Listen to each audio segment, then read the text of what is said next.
Здравствуйте! Рада всем, кто зашел на мой рукодельный канал. С вами Любовь. Сегодня буду шить удобные, мягкие и теплые домашние тапочки. В начале зимы я шила себе подобные тапки, и они меня здорово выручили. И ноги были в тепле, и сэкономила несколько пар теплых носков. У некоторых людей, особенно в пожилом возрасте, ноги мерзнут и летом, так что такие тапки будут не лишними.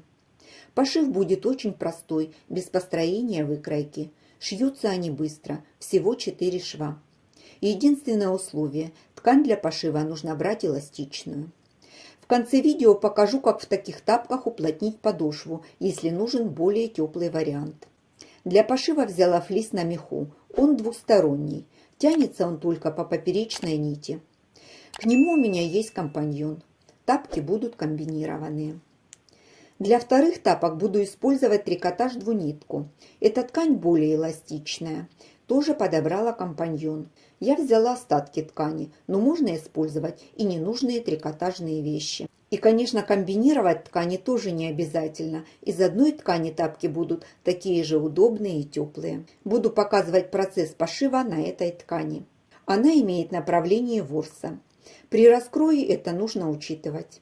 Выкройки не будет, но сделать несколько замеров все-таки нужно. Измеряю длину стопы. У меня 24 сантиметра. И вторая мерка. Самая широкая часть стопы в районе косточки. У меня 13 сантиметров.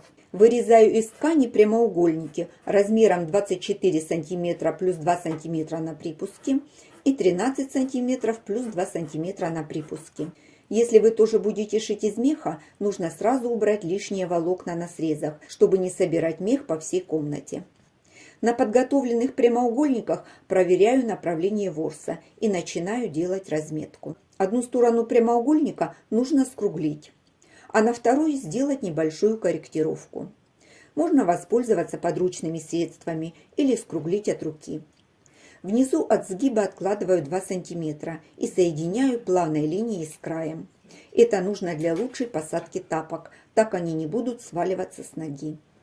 Вырезаю по намеченным линиям.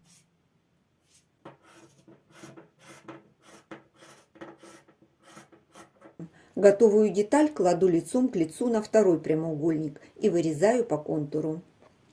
Добавляю к ним еще 2 прямоугольника из ткани компаньона. Вырезаю такие же детали. Теперь подошва. Можно взять готовые стельки. У кого под рукой их нет, обводим свою ногу на листе бумаги. Набросок обведу плавной линией.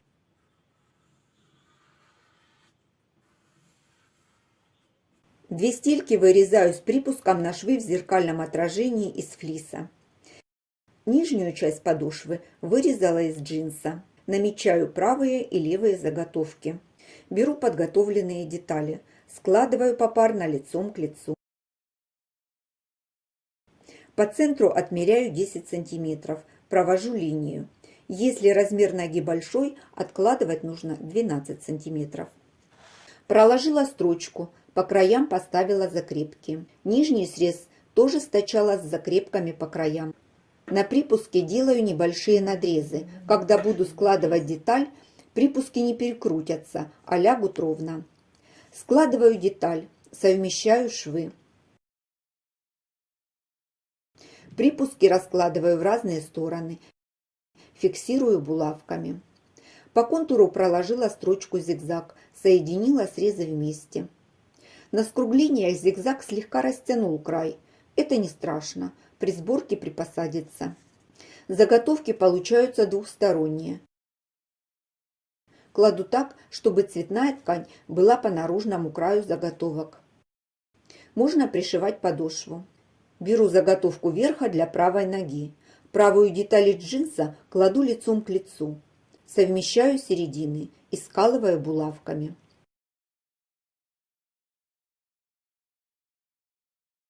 Соединила детали по всему контуру. В районе пальцев образовались небольшие складки. При стачивании нужно равномерно припосадить. Проложила строчку, припуск 0,5 см. Конечно, можно пришить и меховую подошву, но, как показывает практика, джинс намного практичнее. Укладываю компактно верх тапка и сверху кладу меховую стельку лицом вниз. Совмещаю середины. Поставила зажимы по всему контуру. Прокладываю строчку, оставляя с внутренней стороны отверстие для выворачивания. Строчку прокладывала со стороны джинсовой детали. Старалась попадать в предыдущую строчку. При пошиве использовала прямую строчку, длина стежка 2 мм. Так при носке швы на трикотаже не будут лопаться. Подровняю припуски. Через оставленное отверстие выворачиваю тапок. Сначала пятку, затем переднюю часть. В принципе, тапки уже готовы, и отверстие можно зашить. У меня тапочки теплые, из меха, и чтобы дополнительно утеплить и подошву, предлагаю вставить стельку. Она должна быть немного меньше по размеру, чтобы хорошо разместить ее внутри. У меня есть заготовка для стелек, делаю я их из трикотажных обрезков. Подробно можно посмотреть на моем канале, ссылку оставлю. Заготовка у меня комбинированная, располагаю стельки в одном направлении. Обвела стельки и по всему контуру с внутренней стороны на расстоянии 0,5 см проложила строчку зигзаг, чтобы соединить края деталей. Вырезаю заготовки как можно ближе к строчке. Примеряю. Должны подойти.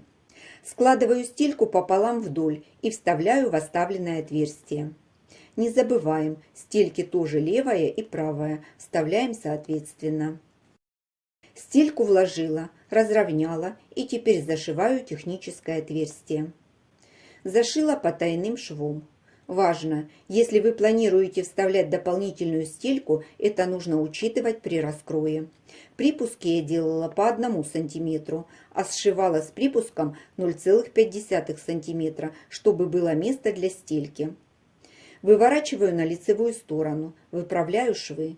Тапки готовы. Второй вариант тапок я шила также. Стельку сделала из тонкого флиса. Подошва тоже джинсовая. Трикотаж использовала более тонкий, для летнего варианта, и дополнительную стельку сюда не вставляла. Одеваются такие тапочки легко, на ноге сидят хорошо, выглядят оригинально. Меховые тапки очень теплые, удобные, на ноге держатся хорошо. При необходимости можно постирать. Надеюсь, мое видео будет кому-то полезно. Держите свои ноги в тепле и будьте здоровы. Жду ваших комментариев. Я их все вижу, читаю и по возможности отвечаю. А я на этом с вами прощаюсь. До встречи в новых видео.